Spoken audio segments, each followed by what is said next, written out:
Ovo je gradот кој катадневно се буди во лулката на Баба Планина. Градот кој своите спомени ги љуби колку и својата иднина и задоен од мирисот на моликата и магнолијата, ќе ги отвори своите дамари пред секој патник намерник да го покани на кафе со локум, да го напие црно вино, да го напои со наслада во која се тоне со секоја измината стапка низ неговиот полилеј од улици, мостови, луѓе и судбини. Убавите битолчанки, на разминување ќе ви намигнат, миризбата на традиционалните јадења која ќе ве заплисне кога проаѓате покрај низата ресторани, со покана да се насладувате на богатите вкусови.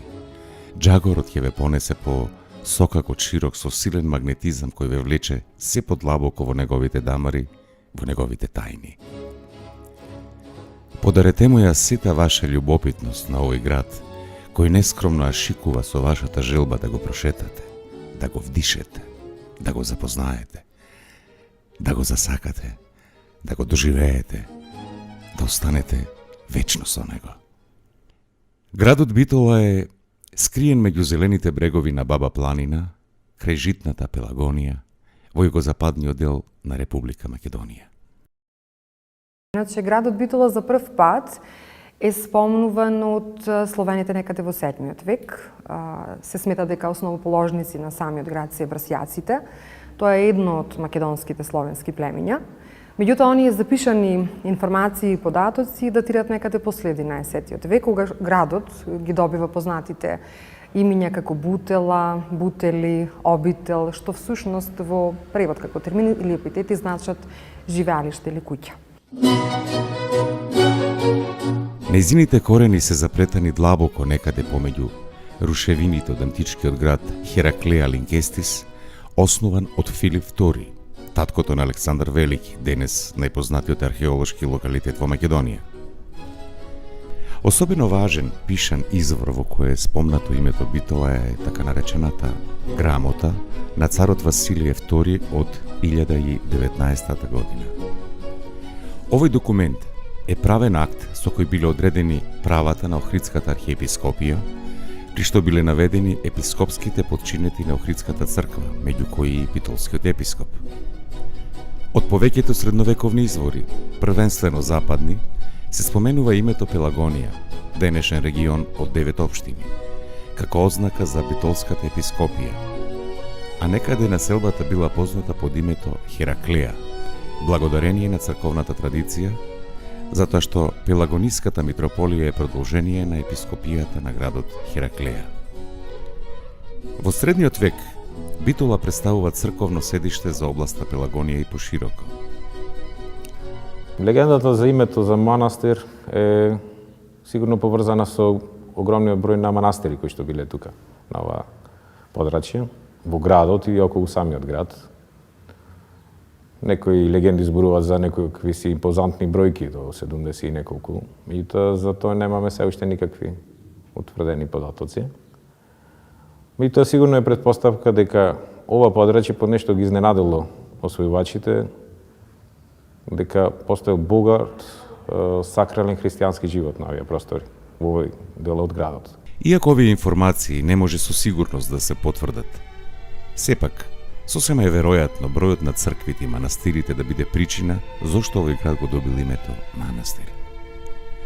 Во денешно време е интересно што и граѓаните на некои држави како Грција, Албанија, Турција, па дури и Тунис се уште градот го препознаваат по тоа име. Во денешно време во Битола и незината околија постојат околу 100 цркви, некои датирајќи дури од 16-тиот век. Исто така, под истражување се и неколку други кои датираат од многу порано.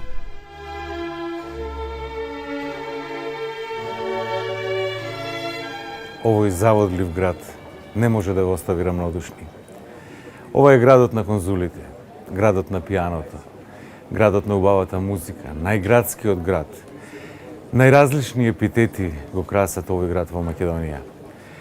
Најинтересно од се тоа е што ова е Широкстокак, најпознатата улица, каде што се случува живот, каде што убавините на самите луѓе кои што живеат и работат на самиот Широкстокак ги пренесуваат преку храната, музиката и преку сите други можни сетила човекот, постојаните намерници, патници да доаѓаат повторно и повторно, заљубувајќи се повторно и повторно во прекрасната Битола. Градот Битола, расположен во југозападниот дел на Македонија, во подножјето на Баба планина и плодното Пелагониско поле, е пребогат со историја и бројно културно наследство од зората на културата до денес. Првите траги на живот во Битолско се од старо камено време, палеолит. Магливата зора на екзистенцијата на човечкиот род е потврдена преку джебните орудија од струган бел камен кој ги создал човекот неандерталец, а пронајдени се во близина на Битола кај селото Крстор. Мал е бројот на простори кои може да се пофалат со еден ваков податок. Пред илјадници години, кога човекот не умел да ја скротува природата околу себе, во светот имало многу малку места погодни за трајно населување. Едно такво место е Битолскиот крај. Плодното Пелагониско поле нудело многу услови за добар живот. Затоа не случајно првите и најстари траги на живот потекнуваат од Битолскиот крај, поточно од местото Крстор. Во близина на ова село, во Првата светска војна, францускиот научник Пати откри стругани орудија од бел струган камен, кои што припаѓаат на старото камено време, односно палеолитот. За жал, овие предмети се чуваат во Франција, но се познати во јавноста.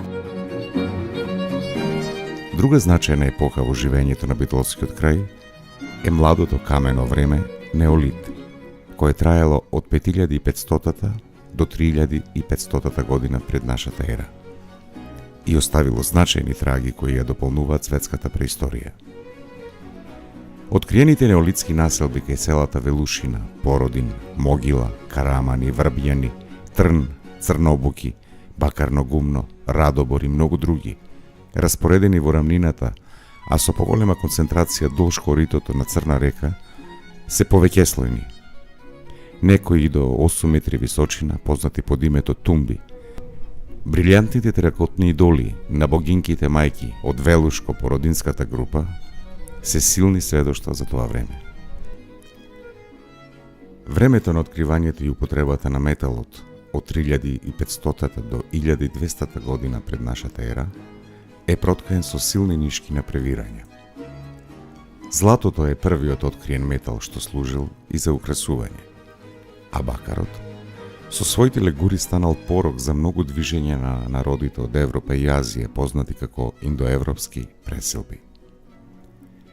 Поради се ова неслучајно населбите од овој период се подигнати на доминантни места погодни за одбрана. Остатоците од тие виорни времења, изнедрени од могилите кај селата Живојно, Зовиќ, Брод, под кои за секогаш ги оставиле своите мртви, некогаш спалени, некогаш положени, но секогаш во придружба на ефектни украсни керамички садови и накит. Во мугрите на античката епоха ќе процвета обработката на благородниот метал. Надалеку познатиот гроб на принцезата од родовската некропола кај Беранци, со положениот накит, е само силна потврда дека тука од векутум век модата се следела. Примероците од Беранци со барокни детали, стаклена паста, палмети со минуциозна техника на филигран и помалку гранулација, посебно аплицирање на свинга, впечатливите преврзоци со пирамидална форма, Сцена е раскошните појави на накид не само во овој крај, туку и пошироко, но и потврда за неодоливото привлекување на источните мотиви. Богатите гробни наоди ја соопштуваат моќта на локалната аристократија, која ја следи модата на егејскиот културен круг, но белезиците со така наречениот змиски стил само ја потврдуваат традицијата на македонско-пајонскиот простор. Најстарите камени споменици се потврдуваат со надгробните стели од црнобоки, датирани во средината на 4 век стара ера. Со префинато чувство на пиетет кон покојниците, представени се дами од висок општествен слој во придружба на своите најблиски. Благата тага на нивните лица е вистинската магија на оваа стела и ја става во редот на најнежните и најчистите споменици од тоа време. Стелата пак од Хераклеја со приказ на гозба од една страна го одразува духот на своето време, а од друга укажува на продорот на култовите од Месопотамија преку Јонија и Кипар до овие краеви. Со доаѓањето на римјаните во овие краеви, познато е дека римјаните цели 20 години од 148 година до 168 до 148 година пред нашата ера ги воделе оние познати битки македонско-римски војни. За цели 20 години им требало да ја освојат Македонија. Тие ја освојуваат Македонија и за полесно да владеат со неа ја делат на 4 области. Најпознат град во четвртата област и главен град е Хераклеја Линкестис. Историскиот локалитет Хераклеја Линкестис се наоѓа на јужната периферија на градот Битола, во познатата област Линкестида. Интересот за собирање на античките старини од Битолско се појавува од раниот среден век, но интересот на научната јавност за книжевните и археолошките старини започнува во крајот на 18 и почетокот на 19 век.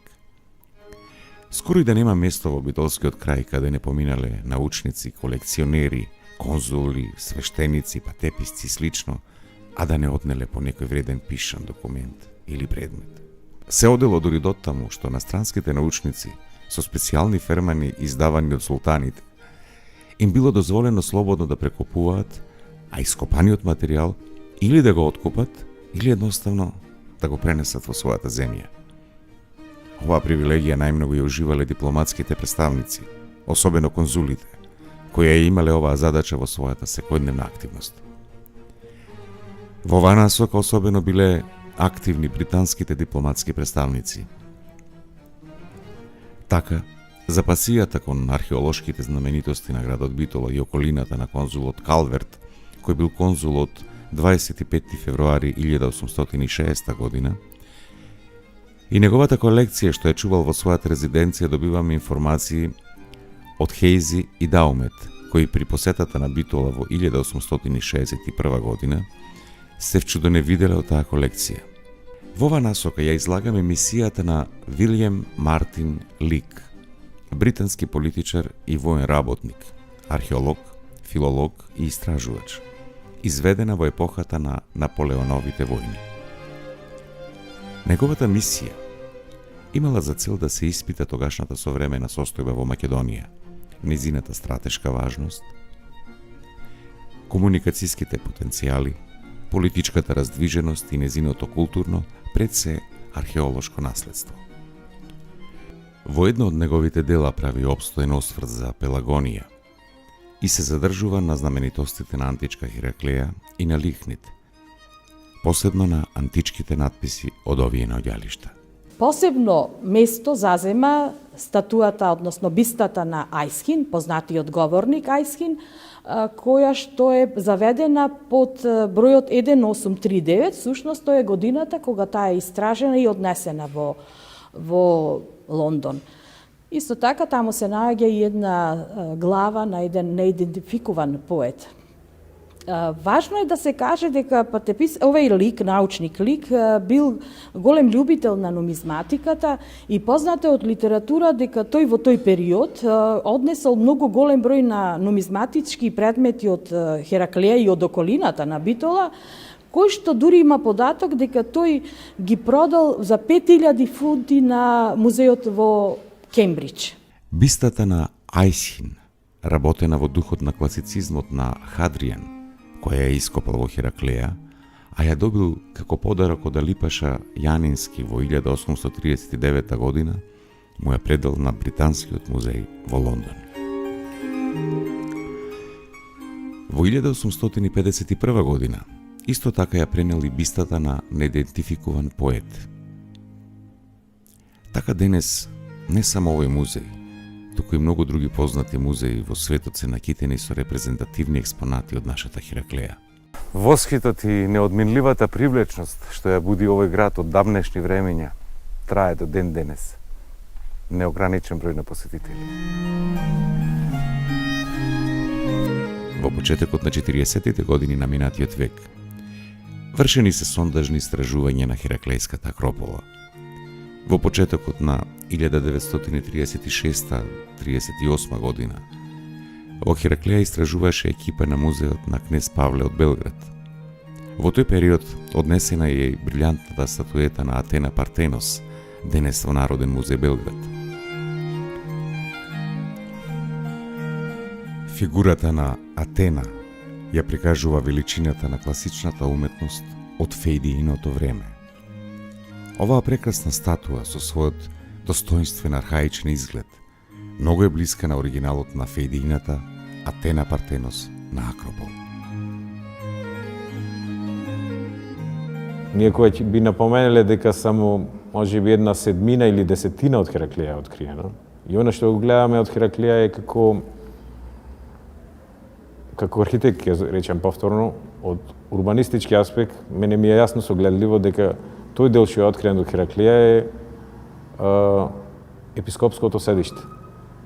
Тврдината во која што била сместен епископо, нешто како Ватикан за Рим. Ја имаме сега таа една целина и со понатамошните археолошки истражувања, понатаму мислам дека ако се овозможи дека Хераклеја ќе може да го добие своето вистинско значење се погоре и повисоко во рамките на археолошките локалитети на Европа. Веќе од 1975 година, со работите во Хераклеја раководи самостојно стручна екипа од Заводот за заштита на спомениците на културата, природните реткости и музеј Битола. Единствениот извор од кој предпоставуваме како се роди овој град е Демостен. Човекот кој со жар ја бранеше независноста на Атина, атинската демократија и слободата на Грција од македонскиот империализам. Затоа, доколку се веродостојни зборовите на Демостен кои што се однесуваат на Хераклеја Линкестис, тогаш датата на првата Филипика е 349 година, терминус анте коем, за основањето на овој град. Подигнат е како стратешки центар на северозападната граница на македонската област Линкестида од страна на Филип II Македонски.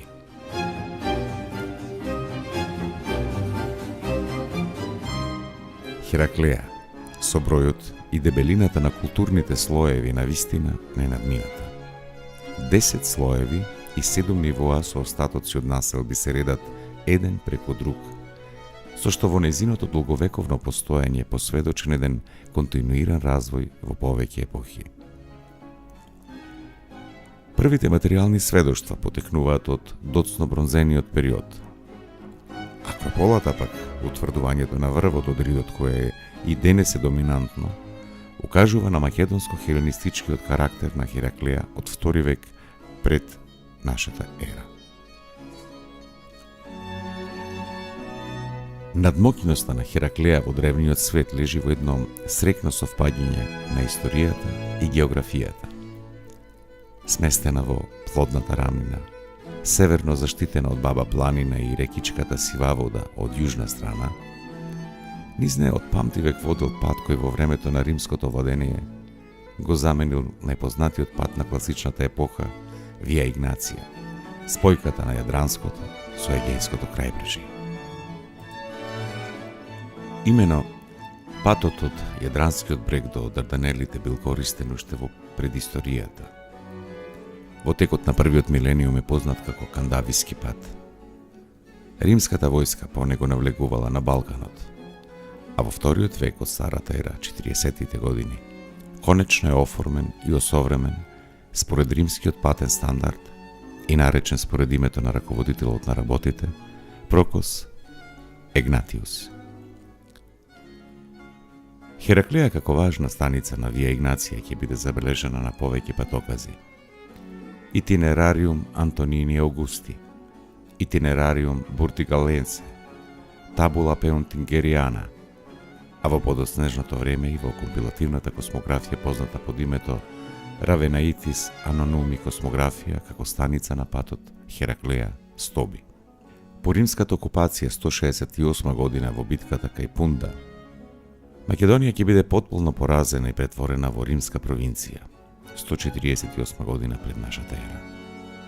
Од сите мерки што ги презеле римјаните, оневозможување на економското и военото единство, најтешко од се било делењето на 4 области со забрана за меѓусебна трговија и женење. Хераклеја влегува во 4-та Мерида, при што ќе добие постојан римски намесник и постојана римска војска. Така ќе стане значаен економски политички центар. Идеалната местоположба условила градот да биде директно изложен на новите струења што доаѓале од метрополата. Цели 6 века минувале во целосна романизација на подрачјето на Хераклеја, која зрачи со асимилаторска сила на тогашното најмоќно светско царство. Бројни епиграфски споменици го потврдуваат сожителството на доселениците од јужноиталските и ориенталните провинции со хераклејскиот граѓанин. Од тоа време, највисок степен на цивилизаторски развој имала во првите векови по Христа, кога добива статус на колонија. Според еден надпис на мермерен постамент во почетокот на 3 век по Христа, го носи династичкото име Септимија Аурелија Хераклеја. Со добивањето на градски лик, Хераклеја ќе се претвори во вистински бисер на римската архитектура. Но колку и да била градена според строгите канони на градежништвото на големата империја, сепак традиционалните влијани оставале длабоки, неизбришливи траги. Покрај обележјата на римскиот период, се задржале изворните институции како консекрација на робови. Постоењето на оваа институција во Хераклеја во римскиот период покажува дека населението своите духовни потреби, ритуали и култови си ги задржува и понатаму. Најраните урбани делови од Хераклеја потекнуваат од раниот 2 век по Христа. Како град со повеќе вековна градска традиција ги има и неопходните градби што му даваат такво обележје. Портикот на судницата, северен крак од форумот, со правоаголна основа го епитомизира овој дух на смирен начин. Габаритот на овој портик е зачуван до крајот на антиката. По должината на западниот и северниот зид на портикот стоеле статуи поставени на високи постаменти. Денес, на местото каде што се пронајдени стојат 2 статуи. Една на Божицата на правдата Немеса и на првосвештеникот и добродател на Хераклеја, Тит Флавиј Орест. Со ископувањето на статуата на Тит Флавиј Орест, ископана со сета своја драматичност и мрачната историска тајна од крајот на 3 век по Христа. Рамнодушноста на варваринот, за кого оваа статуа представува само масивен мермерен блок, темел за неговата градба од камен и кал. На оваа груба конструкција што на плеките ја носи човекот од камен, угледен граѓанин и 2 пати првосвештеник и добродетел на Хераклеја, и се спротиставува единствено со сета своја блескавост. Главата на Орест е индивидуализирана со спокојна убавина, со смирен здив, очи, чело, лик, како што и денес може да се види на ова подрачје. На постаментот е запишано: градот му подига споменик на Тит Флавиј Орест, 2 пати првосвештеник и доброчинител, заради љубов кон овој град. На предлог на Гај Мари Блосијан Трасон, додека беше политарх Мари Клавдиј Пулхер. Хармоничните пропорции, внатрешната цврстина на младо складно женско тело од втората статуа, дар од хераклејската граѓанка Јулија Тертила, и вообичаените атрибути Терезија и Лако, ја нестуваат маркантноста на богињата на правдата и судбината Немеза. Третиот постамент, кому софистициран изглед му даваат врежаните стихови од Хесиод, изведени од делото Дела и дни, посветени на богот Зевс и правдата, зборуваат за еден висок степен на образованост и култура од втората половина на втори век по Христа, кога се одвиваше големата градежна дејност врзана за владењето на цар Трајан. Надписот гласи: правдолюбивите луѓе никогаш не ги стига глад, бидејќи со напор си работат вредно. Едно од позначајните достигнувања во римската архитектура се јавните терми, каде што се одвивал интензивен општествен и културен живот. Термите всушност го означува терминот бањи, кои што во тоа време биле градени веројатно според локацијата и големината на самите терми, претпоставуваме дека биле градени како за, да кажеме, посебен тип на лица кои што имаат можност да ги користат тие терми, работи според принципот на Хипокауст. Всушност тоа се 3 простории, никогаш не сме го нашле отворот на тие терми во самиот локалитет. Со подигањето на термата во почетокот на 4 век по Христа, подоцна и водоводната мрежа почеток на 6 век по Христа, на многу висок степен ќе се подигне и здравствената култура на Хераклеја. Гениот на архитектурата од римското владење, каде што до совршенство се употребени плановите на искусниот градител Витрувије, повеќе од очигледен е во величествената градба театар. Градбата најверојатно било започната во времето на императорот Хадријан, за да биде готова во времето на императорот Антонин Пие. Театарот бил изграден на природна падина. Седиштата во најголем дел лежат врз карпеста здравица. Театронот е граден од бел мермер, а зградата и скената главно од крупен кршен камен, врзан со цврст варов малтер. Фасадата, влезовите, внатрешните премини и другите детали биле обработени со квалитетни тули, разделени со широки малтерни фуги. Скената се состои од 5 правоаголни простории и раскошно украсена челна северна фасада. Театарот е релативно мал. Гледалиштето има диазома со 20 редови седишта. Можел да собере 2500 гледачи, а над горниот ред се наоѓал Немезион. Во средината на театронот, поставено од 4 до 8 ред седишта, стоела почесна ложа со седишта. Од имињата врежани на првиот ред од седиштата, дознаваме за тоа дека градот е организиран по изворен модел, поделен на фили, територијални општини. Асклепијат, Дионисиос, Артемисиос, Хераклеис. Спомнувањето на филите антиципира дека имало и филарси кои стоеле на чело на секоја фила. Филарсите, чија должност е временски определена, имаат обврски поврзани со администрацијата и религиозниот живот, како и за регрутирањето војници во римската армија. Од скената во оркестрата се излегувало низ 3 монументални порти, кои биле пластично врамени. Тука на средината на песочниот под се откриени траги од мала дрвена бина, пулпитиум. Во челниот зид, што ја опфаќа оркестрата, на двата краја стојат отвори, влезови за во сосема мали простории. Тоа се кафези во кои биле чувани и дразнети зверовите пред да бидат пуштени во арената. Ова значи дека театарот во Хераклеја покрај сценските изведби служил и за венаторски борби.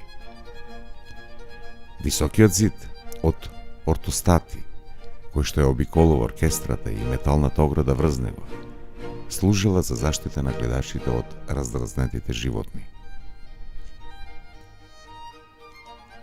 Театарот, со сета своја величенственост и задоволство, му се наметнувал и на богатите, и на сиромашните слоеви. За да се исполни градба со седишта за околу 2500 гледачи, бил потребен народ со традиција, чиј што живот со векови имал високо културна димензија.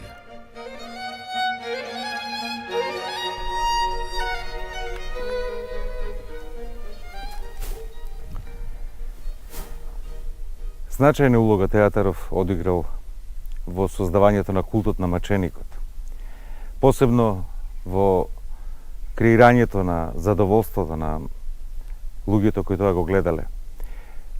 Најинтересно било тоа што и најтежно секако денешен и од тогашен аспект, фрлањето на христијаните во арената на изгладнетите зверови.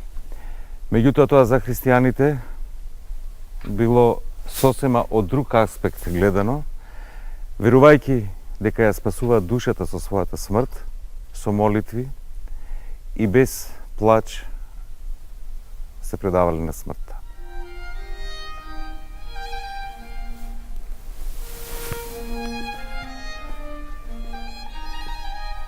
Влегувајќи во периодот на среден век, градот и неговата околина веќе имале долга историја. Сепак периодот од 7 до 10 век по Христа е најтемниот период во историјата на градот Битола.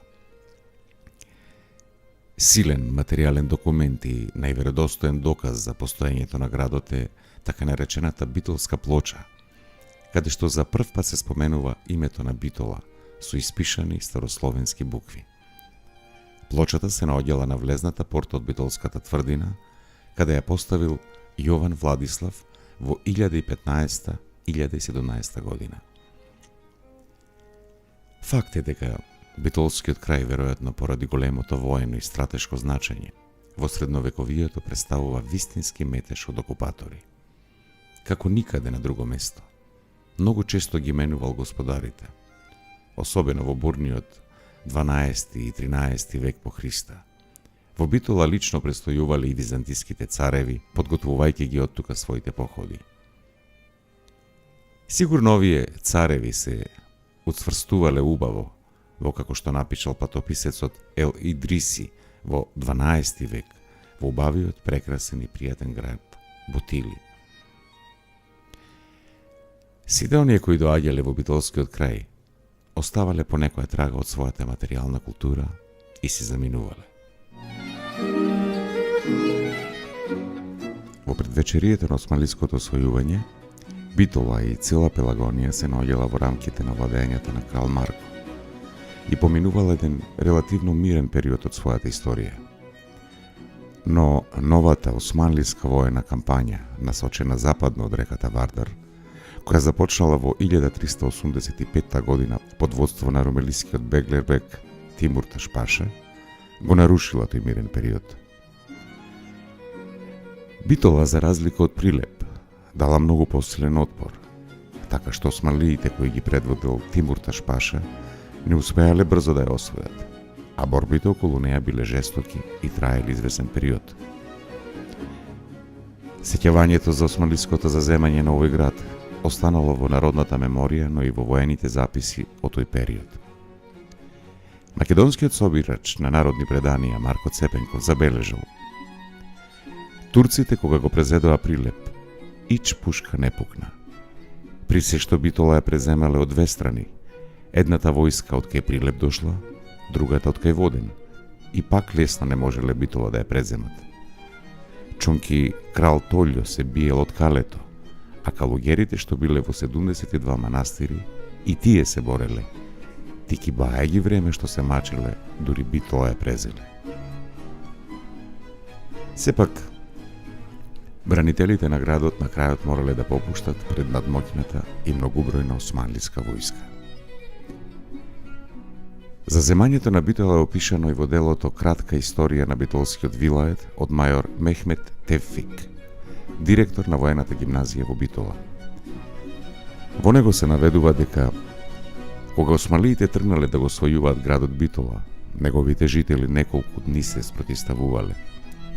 Но кога виделе дека отпорот е залуден, се послужиле за гостопремство. На јаничарите што ги имале поставено своите шатори пред влезот на Битола кај црквата Света Недела им пратиле 38 девојки кои носеле богати дарови. Командантот на турците Тимур Ташбек го разбрал овој гест како проба на моралот на неговата војска. Ги примил даровите, но истовремено богато ги наградил девојките и бидејќи била ноќ со јака стража нив ги обезбедил, а утредента ги вратил во Битола. Восхитени од оваа постапка битолчани го пределе градот. Меѓутоа по наредба на Тимур Ташбек, битолската тврдина што се наоѓала на ридот Кале Баир над денешната крива воденица била до темел разурната.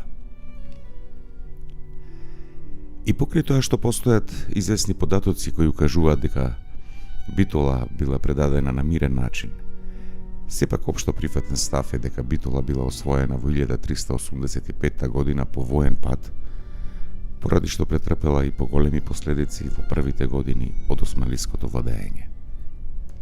Пред доаѓањето на Отоманската империја, градот бил центар, Марко Цепенко споменува, дека бил еден вид на македонски Хиландар. Со многу цркви, многу манастири, многу културно-духовно живење. Со доаѓањето на османлите, градот ја менува својата структура урбана пред се и визура со поинаква архитектура, целосно, бидејќи единствен град пружил отпор со доаѓањето на турците. Не доста речиси целата таа предосманлиска ситуација е рушена и изграден е еден нов град со нова, како што реков, визура.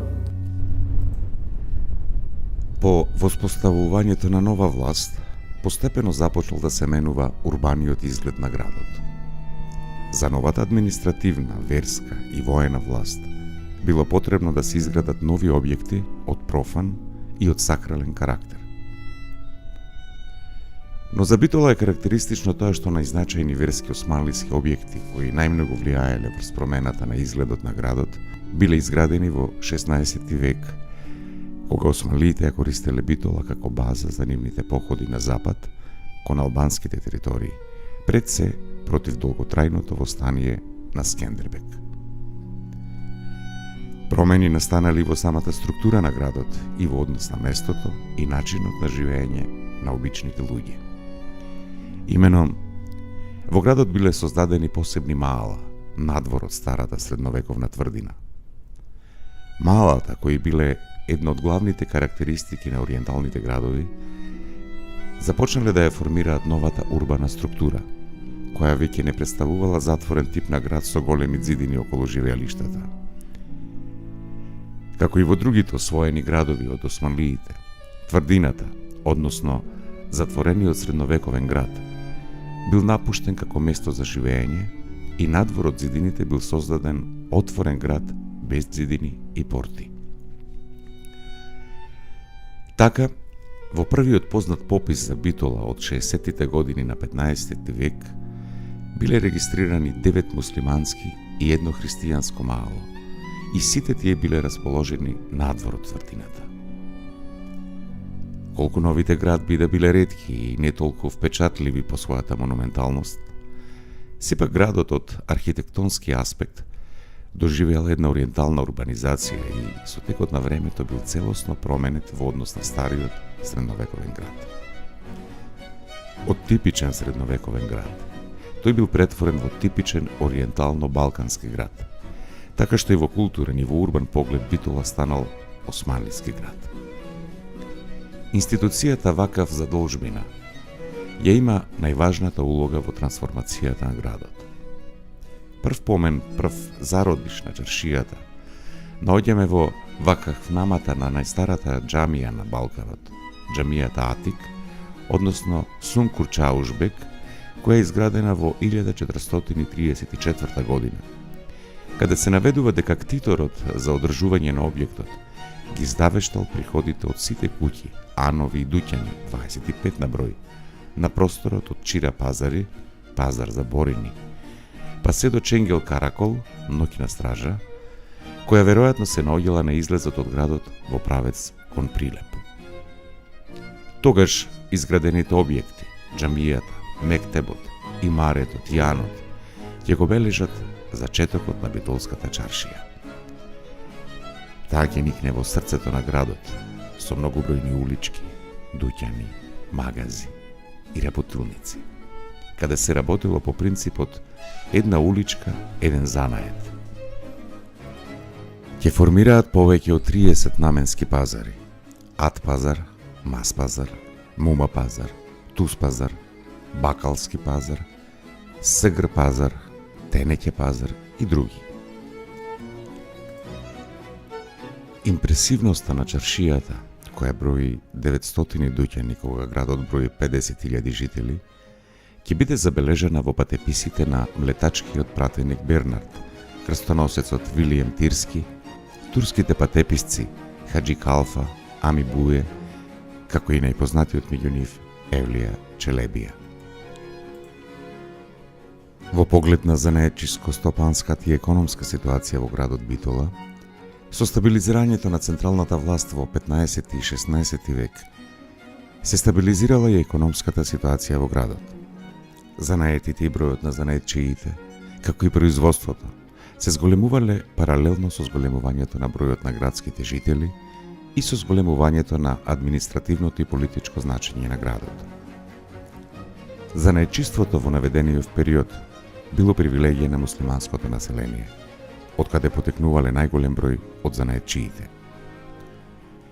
Кај христијанската заедница, нешто поголем раст може да се забележи дури во втората половина на 16 век. Исто така мора да се истакне дека добар дел од градското население се занимавало со земјоделство, како и со сточарство. Безистенот е еден вид на објект кој ги обединува граѓаните од различни етникуми, во кои се врши трговија, во кои се вршат различни комуникации, различни размени на размислувања. При неговата реставрација и зајакнување на конструктивниот систем и фундаментите на објектот, во неговиот дел во визбените простори се пронајдени делови од темелни остатоци. Се претпоставува од бедемите на стариот град кој што изгледа функционирал во византијски период со импозантна дебелина кој што се преку 2 метри, на некои места колку што се сеќавам по колегите како што кажува негде до 3-4 метри. Во тоа време, во непосредна близина на чаршијата, ќе никне еден од постарите профани објекти, надалеко прочуениот по својата убавина и големина – Безистенот. Со намена да биде место каде ќе се купуваат скапоцени ткаенини, истиот почнал да се гради кон крајот на 15 век од страна на Беглер Беот на Румелија, Бесер Бегот и големиот везир Карадауд Паша Узунчар Пирли, познат градител на вакви објекти на Балканот, а приходите од него беа наменети за одржување на големиот вакав, што ктиторот го имал во Ускудар, во луксузниот дел на Цариград. Во специјалните трезори на оваа тврдина, затворена со железни порти, се чувал целокупниот данок собран во битолскиот вилает, за да биде испратен во царската благајна. Битола како еден од позначајните средновековни градови на територијата на Македонија, кој бил освоен со воена сила, уште од самиот почеток на османлиската доминација претрпел и значајни демографски промени. Веќе кон средината на 15 век, муслиманското население било поброено од христијанското. Врз база на податоците што ги даваат пописните османлиски дефтери за периодот од 1460 до 1568 година, може да се изведат неколку заклучоци за демографскиот развој на Битола. За целиот овој период, од околу 1 век, градското муслиманско население превладувало над христијанското. Тоа се должи на фактот што Битола бил важен воен и стратешки центар во западниот дел на Македонија.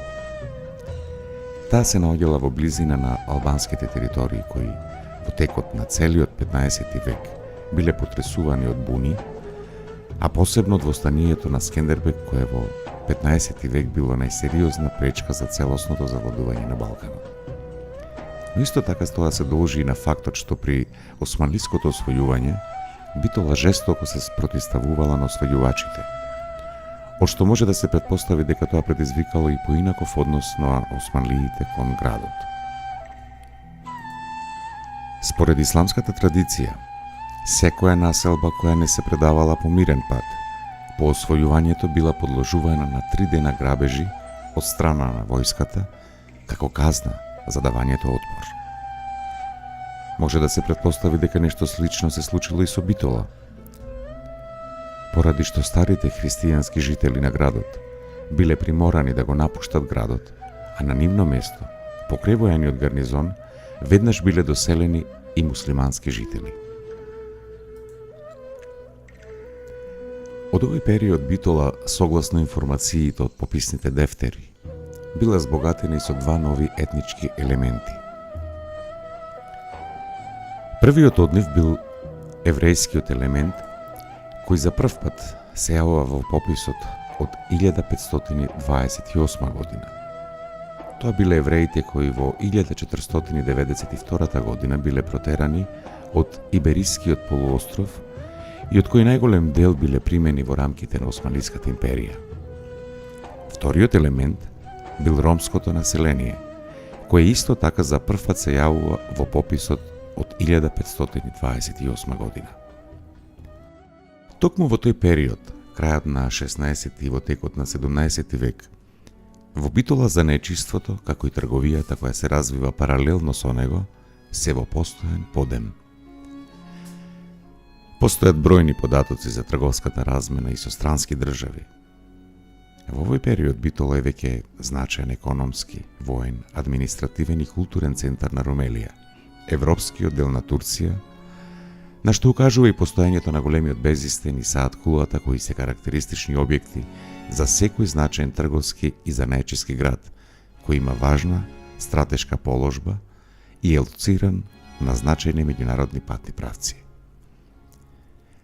Во незината чаршија, освен автохтоните занаети, се јавуваат и сосема нови кои со себе ги донесоа не само турците, туку и други народи кои се населуваа на овие простори, како ерменците, јуруците и конјарите, преселени од турските власти дури од Анадолија, како и евреите од Шпанија.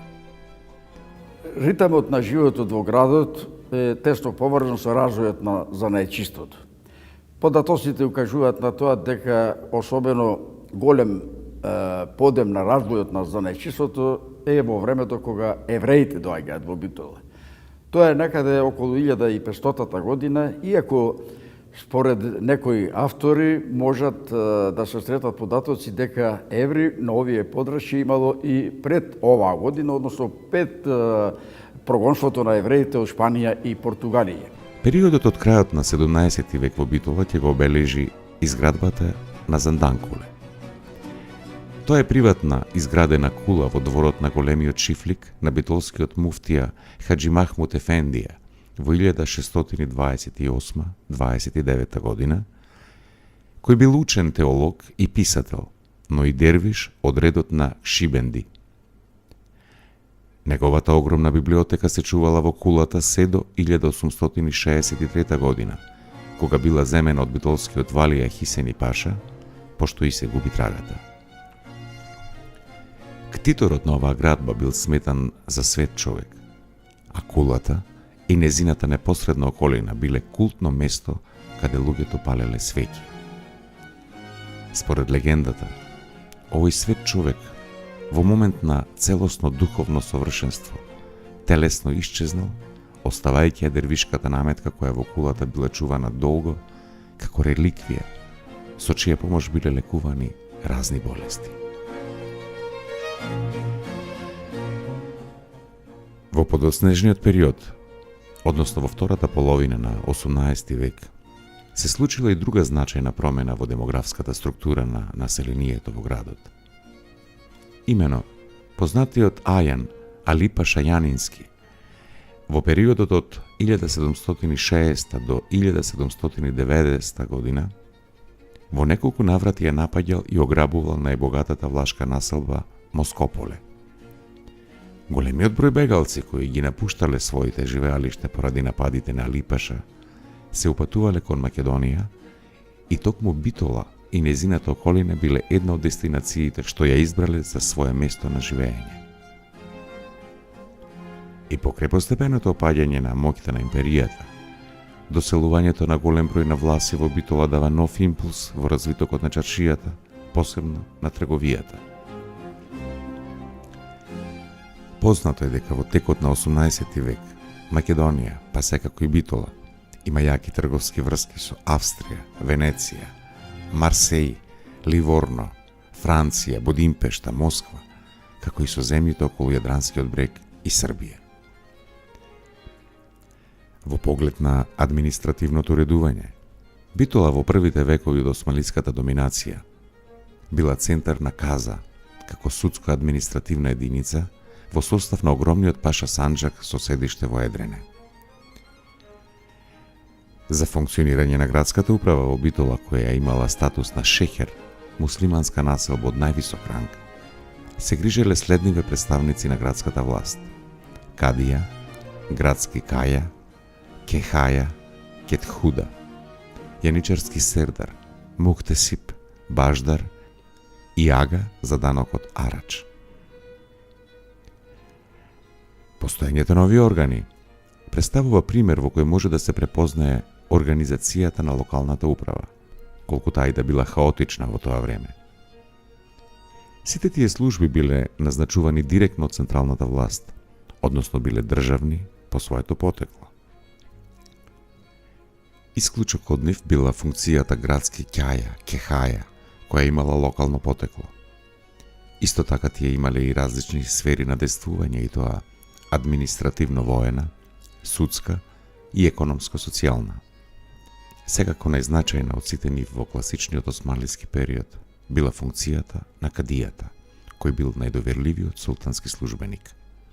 Во овој град, значи во тој период, живее и еден од најзначајните поети на Отоманската империја, кој своите дела ги има забележано, оставено на нишаните, мермерните споменици надгробни. Тоа не е само како еден начин на постојање на таа Отоманска империја, тоа зборува и за постоењето на еден образовен систем кој се спроведува најчесто во објектите, споменатите објекти за духовно просветлување на населението, така да, значи, во овој отомански период, покрај отоманската култура распространета во сите сегменти, образованието зема своја значајна улога и значајно влијаела врз формирањето на културното и живење и експанзија на овој дел од Балканот и на овој град. Во однос на образованието во Битола во класичниот османлиски период може да се зборува само за исламско верско образование. Од расположливите извори може да се заклучи дека во Битола во класичниот османлиски период постоеле и функционирале околу 16 медреси, средни исламски училишта. Тоа покажува дека исламското образование било на вистина на солидно ниво и дека во градот постоел еден слој од населението кој бил писмен и пред се верски образован. Се разбира, тоа се однесува само на муслиманскиот дел од градските жители, додека христијаните останале надвор од овој процес. Образованието на христијаните било истиснато надвор од градот и се одвивало во многу редуцирана форма во околните манастири и цркви. Една од главните апокалиптички состојби на овој град, тоа е миграцијата. Од кога постои овој град, миграцијата е секогаш негова содржина или негова пропратно дејство. Значи, од тој период, од отоманскиот период, значи почнува една миграција која без прекин и без никаква задршка ќе трае се до денес, така да градот кој имаше можност, имаше шанси да биде еден од големите центри после Солун на Балканот, најмногу заради војните и миграцијата денес е град кој е просечен и кој по бројот на жители е меѓу градските средини кои најмногу размислуваат за својата историја.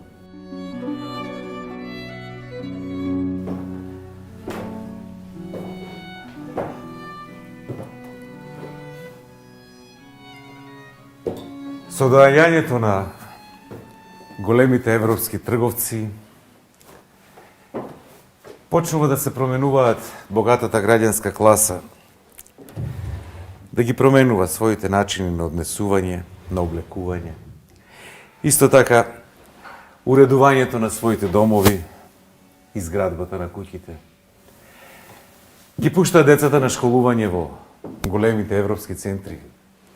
И така Битола, од еден средновековен шеќер, станува со отворањето на конзулатите и со другите представништва од цела Европа, па дури од истокот, еден голем европски град, космополитски град, во кој се зборувало, ама баш на сите јазици.